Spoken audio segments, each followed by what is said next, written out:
Junior NTR అభిమానులకు సంక్రాంతి పండగ కాస్త ముందుగానే మొదలైంది.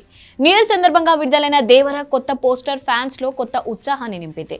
ఇక జనవరి 8న గ్లింప్స్ విడుదల కాబోతోంది. అయితే విడుదలకు 4 రోజుల ముందుగానే అభిమానులు సోషల్ మీడియాలో రచ్చ షురు చేశారు. ఒకప్పుడు వేగంగా సినిమాలు చేస్తాడనే పేరున్న ఎన్టీఆర్ RRR కారణంగా స్పీడ్ తగ్గించాడు. 2018లో అరవింద సమేతతో పలకరించిన తారక్ మళ్ళీ 2022లో RRRతో సందడి చేశాడు.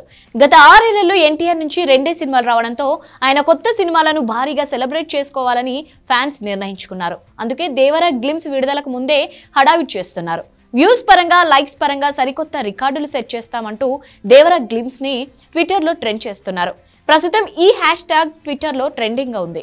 వ్యూస్ పరంగా, లైక్స్ పరంగా సరికొత్త రికార్డులు సెట్ చేస్తామంటూ హ్యాష్‌ట్యాగ్ దేవర గ్లింప్స్ ని ట్విట్టర్లో ట్రెండ్ చేస్తున్నారు. ప్రస్తుతం ఈ హ్యాష్‌ట్యాగ్ ట్విట్టర్లో ట్రెండింగ్ గా ఉంది. ఇక దేవర గ్లింప్స్ కూడా అభిమానుల అంచనాలకు మించేలా ఉంటుందట. ఈ గ్లింప్స్ తో దర్శకుడిగా ఓ కొత్త కొరటాల శివను చూడబోతున్నామని అంటున్నారు. NTR looks, visuals, background score అదిరిపోతాయని, గ్లింప్స్ విడుదల తర్వాత ఒక్కసారిగా దేవర పేరు నేషనల్ వైడ్ గా మారుమోగిపోవడం ఖాయమని చెబుతున్నారు.